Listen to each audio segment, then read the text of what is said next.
धर्म स्नेही सत श्रद्धालु यहाँ पर उपस्थित आप सभी भव्यवर पुंडरीक पुण्यात्मा महानुभाव आचार्य भगवान समंतबद्ध स्वामी द्वारा विरचित रत्न करंडक श्रावकाचार की वाचना में श्रावकों के 12 व्रतों में अंतिम व्रत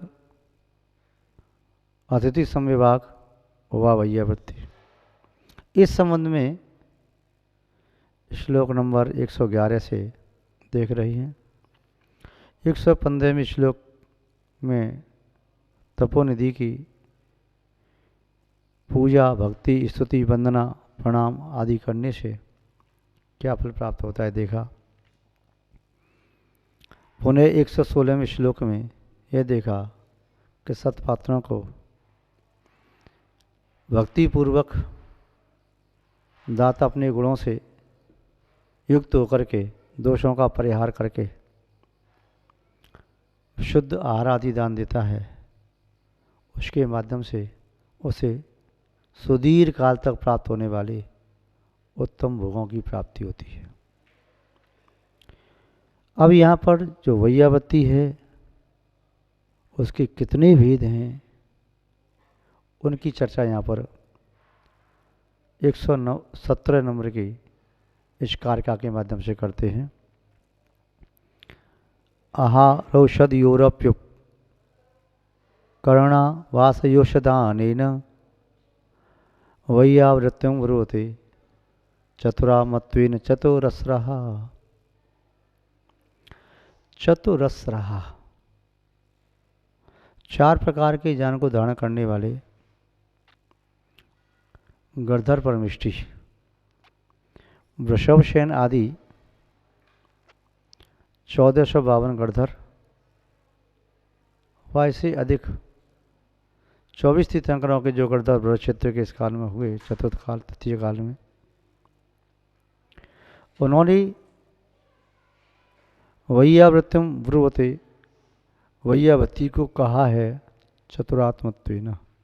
चतुरात्मत्वेन 4 प्रकार से कहा है। वैयावृत्ति के मुख्यतया 4 भेद हैं। आचार्य भगवान उमास्वामी महाराज ने वैयावृत्ति के 10 भेद तत्वाश्वत में अलग प्रकार से बताए। आचार्योपाध्याय तपस्वी शैक्ष ज्ञान गण कुल संग साधु मनोज्ञानाम। किंतु यहाँ पर जो बता रहे हैं वह भेद आचार्य महोदय दान के रूप में बता रहे हैं। वह जो वेद बताए वो सेवा के रूप में थे।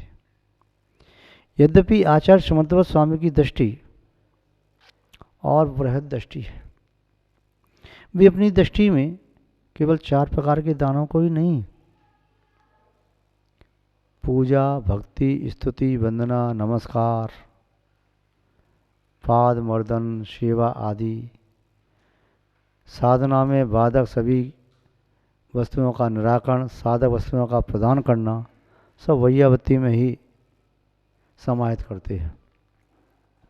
यहाँ पर 4 जो मुख्य भेद दिए वैयावृत्ति के, उन 4 भेदों को देखते हैं। आहार औषधि अपि उपकरण और आवास। आहार दान जानते ही हैं, आहार शब्द का वैसे अर्थ होता है ग्रहण करना। अति अर्थ भी आता है ग्रहण करने के भोजन के अर्थ में, किंतु साधुओं के भोजन को भोजन और खाना नहीं कहते। यह एक प्रमार्जित शब्द है। साधुओं की वृत्ति को श्रावक लोग आहार शब्द से कहते हैं, क्योंकि आहार दान एक धर्म है। भोजन कराना, खाना खिलाना, किसी को जिमाना या नाश्ता कराना, स्वल्प आहार देना, ये सब आपके व्यवहारिक धर्म या व्यवहारिक क्रियाएं होती हैं। आपने अपने घर में कोई कार्यक्रम किया और कार्ड छपा, इसमें लिखा कार्यक्रम के उपरांत स्वल्पाहार की व्यवस्था है। या आपने कहा आपके भोजन की व्यवस्था है सूर्य अस्त के पूर्व तक, या आपने लिखवाया कि सभी लोग खाना खा करके ही जाएं, कार्यक्रमों के उपरांत खाना खाएं, या कोई व्यक्ति से प्रीति भोज शब्द का प्रयोग करते हैं।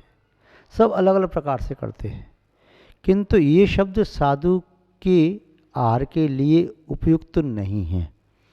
इन शब्दों की कीमत अल्प है।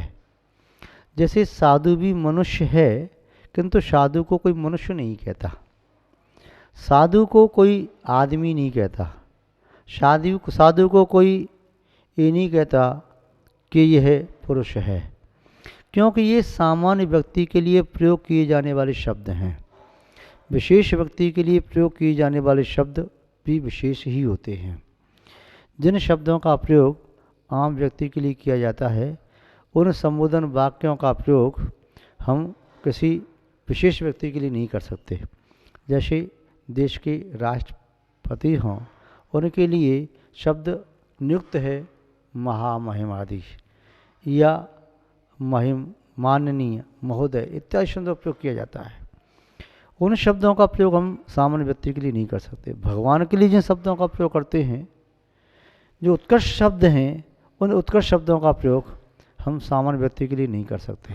ऐसे ही गुरु के लिए प्रयोग किए जाने वाले शब्द जो हैं, प्रणाम है या नमस्कार है, पूजा है, भक्ति है, स्तुति है इत्यादि शब्द प्रयोग करते हैं, दर्शन है। अब आप ऐसा नहीं कह सकते कि हम अस्पताल जा रहे हैं, हॉस्पिटल क्यों जा रहे हैं, उनका स्वास्थ्य खराब है तो उनके दर्शन करने जा रहे हैं। क्या कहेंगे, देखने जा रहे हैं। जबकि भगवान को और साधु को आप ऐसा नहीं कहते हैं कि हम मंदिर भगवान को देखने जा रहे हैं या साधु को देखने जा रहे हैं। ये शब्द बहुत छोटे से हैं, तो ये बड़े व्यक्ति के लिए प्रयोग करने से अपना तुच्छपना प्रकट होता है। जो व्यक्ति वास्तव में उस बहुमूल्य की कीमत जानता है तो उसी प्रकार के पैमाने का प्रयोग करता है। जैसे कोई व्यक्ति ये नहीं कहेगा कि कोहिनूर हीरा का मूल्य इतनी कौड़ी है, इतने पाई है, इतने सिक्के हैं, ऐसा नहीं कहेगा। वो कहेगा भैया नोटों में कहो तो करोड़ों रुपया है, या सोने में कहो तो इतने किलो सोना तुल जाएगा। तो ऐसे समझ में आता है, पर ये नहीं कहेगा कि एक कोहिनूर हीरे का वजन इस पहाड़ की मिट्टी के बराबर है या उसका मूल्य, ऐसा नहीं कह सकता। क्योंकि ये कहने से उस कोहिनूर हीरे की एक इंसल्ट कहें, बेइज्जती कहें या अवमानना कहें हो सकती है। तो यहाँ पर शब्द देख रहे थे आहार। तो साधुओं के लिए जो ग्रहण करने योग्य शुद्ध उचित आहार नवदा भक्ति पूर्वक दिया जाता है, दाता अपने गुणों से युक्त होकर के देता है, तब वह धर्म में संहार हो जाता है। वैसे जो दिया जाता है वो लोक धर्म, लौकिक कार्य हैं, उनसे कितने पुण्य की प्राप्ति होगी कह नहीं सकते।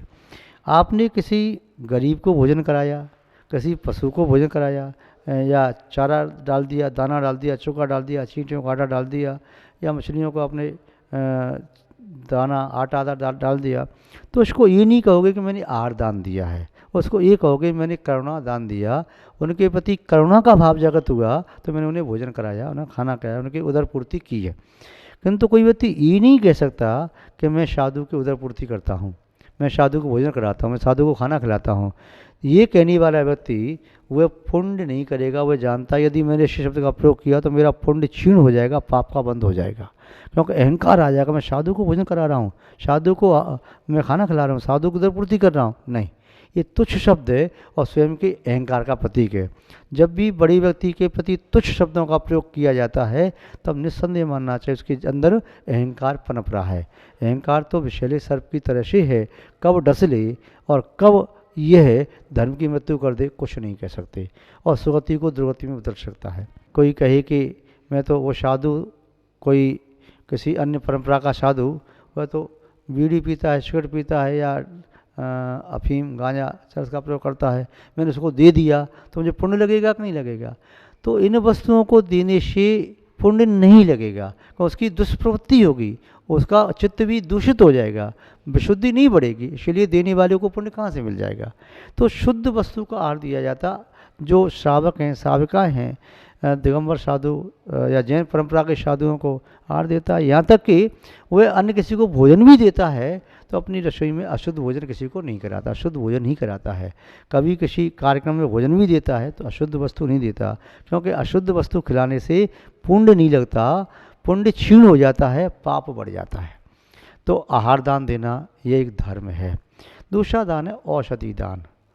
औषधि दान पात्रों को देना, क्योंकि पात्र भी संसारी प्राणी हैं, संसार से आगे जा रहे हैं, संसार के मार्ग को बदल करके मोक्ष मार्ग में हो गए। यद्यपि उन्हें अपने शरीर के प्रति इतना लगाव नहीं, मोह नहीं, राग नहीं, वो शरीर से विरक्त हैं, फिर भी यदि उनके शरीर में कोई रोग तो हो सकता है, कर्म का उदय आ सकता है, क्यों कर्म तो ये संसारी प्राणी को छोड़ते नहीं, चाहे कोई कितना महान पुरुष हो, वह कर्म यदि सत्ता में पड़ा है तो उदय में आएगा।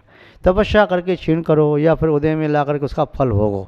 तो कहीं पाप कर्म के वजह से साधु का शरीर प्रतिकूल हो गया, शरीर में कोई रोग लग गया, तो साधु अपना प्रतिकार नहीं चाहता है, किंतु साधक चाहता है।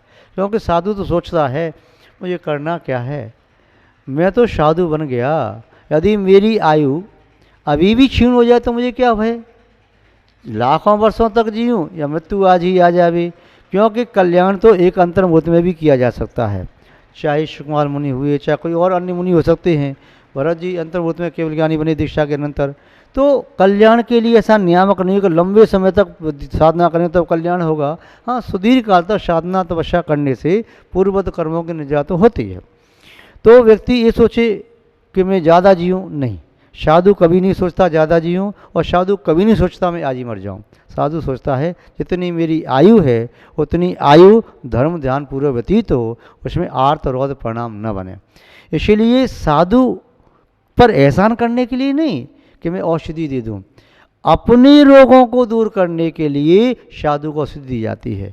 आपने कर्म सिद्धांत में देखा होगा, कुछ प्रकृति ऐसी होती हैं सोनमुखी होती हैं, कुछ परोन्मुखी होती हैं। बंद होता है कुछ उदय में आती हैं, कुछ ऐसी होती हैं जैसा बंद होता है उसी प्रकार का कर्म उदय में आता है, कुछ संक्रमित होकर के उदय में आती हैं। तो ये परोदयी प्रकृति होती हैं। तो साधु को आहार देना, साधु को औषधि देना, ये परोदयी प्रकृति हैं। अर्थात साधु को आहार देने से आपकी व्यवस्था उत्तम भोगों को भोगने की होगी। 10 प्रकार के कल्पशों के द्वारा प्रदत्त भोग भूमि में 3 पल 2 पल और 1 पल तक उत्तम भोगों का आप भोग कर सकते हैं, या स्वर्ग में जाकर के अमृत का आहार कर सकते हैं किसी आहार दान देने से। ऐसे ही औषधि दान देने से आपको अपना रोग दूर करने के लिए औषधि खाने की आवश्यकता नहीं पड़ेगी। जिन व्यक्तियों को इतना विश्वास है कि औषधि दान देने से मुझे कभी कोई रोग नहीं होगा, वे व्यक्ति निस्संदेह औषधि दान सुपात्रों को देते हैं, औषधि स्वयं सेवन नहीं करते। और जो स्वयं औषधि सेवन करते हैं, सुपात्रों को औषधि दान नहीं देते, तो उन्हें तो करनी ही पड़ती है। विश्वास नहीं है, और बिना विश्वास के किसी के कहने वाले दे भी देंगे तो उन्हें फल की प्राप्ति न होगी। वे कहेंगे फल मिल ही नहीं रहा, क्यों शंका मन में पड़ी है। किंतु जिनका दृढ़ विश्वास है, वे कहते हैं जब से मैंने औषधि दान देना शुरू किया है तब से मुझे तो बाहर से कोई अपने लिए औषधि खरीदने की आवश्यकता नहीं पड़ी। औषध दान आगे दिया, उपकरण दान। उपकरण ज्ञानोपकरण में शास्त्र दान, शौचोपकरण में कमंडलू दान, संयोपकरण में पिचका दान, और शयन आदि करने के लिए चटाई है, पाटा है, चौकी है, आसन आदि सिंहासन आदि है, ये दान। या माताजी हैं तो उनके लिए शाट का दान, साड़ी देना। छुल्लक जी इलक जी हैं तो उनके लिए लंगोटी दुपट्टा दान करना। त्यागीवती हैं तो उन्हें वस्त्र, साड़ी आदि जो वस्त्र हैं, धोती आदि उन्हें देना। क्योंकि इस प्रकार के दान देने से क्या फल की प्राप्ति होती है, तो आचार्यों ने लिखा है जो मयूर पिष्ट का दान देता है उसका वंश कभी निर्वंश नहीं होता, निर्बीज नहीं होता, वंश की वृद्धि होती है। जो कमंडलू दान देता है उसके यहाँ गृह में नियम से अर्थ वृद्धि होती चली जाती है। जैसे कमंडल का मुख आय ज़्यादा व्यय कम, ऐसे ही उसके घर में लक्ष्मी की वृद्धि होती है, आय ज़्यादा होती है, व्यय कम होता है। जो सफ़ेद वस्त्र दान करता है, आर्यका माता जी, छुल्का माता जी या त्यागीवतियों को, अइलक जी, छुल्लक जी को लंगोटी दुपट्टा आदि देता है, तो उनका यश दसों दिशा फैल जाता है। बदनामी हो रही हो किसी भी कार्य में, तुमसे कोई गलत काम भी हो गया, बदनामी हो रही है, तो सफ़ेद वस्त्र त्यागीवती पहनते हैं, वस्त्र दान देना प्रारंभ कर दो, आपकी बदनामी मिट जाएगी, यश फैलना प्रारंभ हो जाएगा। यदि पाटा चौकी चटाई आदि दिए हैं, उसको देने से घर में उत्तम उत्तम प्रकार के उपकरणों की प्राप्ति होती है। यदि आप आवास दान देते हैं तो आवास दान देने से उस व्यक्ति को अगले भव में या तो स्वर्ग के विमान या देवों के भवन या वो भूमि में सहजो निर्मित 10 प्रकार के कल्पवृक्षों में ग्रहांग वृक्षों के द्वारा प्रदत्त उत्तम गृह निवास करने के लिए प्राप्त होते हैं। तो महानुभाव, जिसने एक बार भी उत्तम पात्र को नवदा भक्ति पूर्वक शुद्ध परिणामों के साथ एक बार एक अंजलि भी हार दिया है ना, हो सकता है उस एक अंजलि हार के फल में उसे सागरों या पलियों पर्यंत अमृत का आहार ग्रहण करने का फल प्राप्त हो। इसने एक ग्रास भी दिया है, वह सागरों पर्यंत अमृत का आहार करने वाला इंद्र आदि होता है। जिसने एक छोटी सी लघुकाय पुस्तक या शास्त्र भी दिया है, आचार्य की वाणी दी है, भगवान की वाणी दी है छपवा करके, तो वह आज नहीं तो कल नियम से केवल ज्ञान को प्राप्त करेगा, मन प्रज्ञान अवधि ज्ञान को प्राप्त करेगा, शुद्ध केवली होगा। इस भव में भी ज्ञान का शोषण बढ़ेगा और इस भव में भी वह व्यक्ति उत्तम भोगों को प्राप्त करता है। आराधि देने वाला, ज्ञान दान देने वाला व्यक्ति अपने शोषण की वृद्धि करता है। कई बार लोग कहते हैं हमारे बच्चों का शोषण घट रहा है, पढ़ाई में अच्छे नंबर आए। उन परिवारों में हमने पूछा कि आपके बच्चों के नंबर अच्छे क्यों आते हैं? बोले महाराज जी हम हर वर्ष अपने बच्चों के हाथ से शास्त्र दान में कुछ न कुछ पैसे दिलवाते हैं कि शास्त्र का प्रकाशन हो, तो इससे ही हमारे बच्चों का शोषण बढ़ता है। या शौची दान से भी दिलवाने से हमारे बच्चे स्वस्थ रहते हैं, भावना आते हैं, त्यागवती स्वस्थ रहें तो हमारे बच्चे भी स्वस्थ रहते हैं। तो अपनी शक्ति के अनुसार ये 4 प्रकार का दान प्रत्येक श्रावक श्राविका को देना चाहिए, जिससे वह अपने मोक्ष मार्ग में अबाधित गति कर सके। आज बस इतना ही, शेष चर्चा बाद में। ओम शांति। केवल श्री शांतनाथ भगवान की, परम पूज्य आचार्य गुरुदेव श्री विद्यानंद जी महाराज की, अहिंसा में विश्व धर्म की।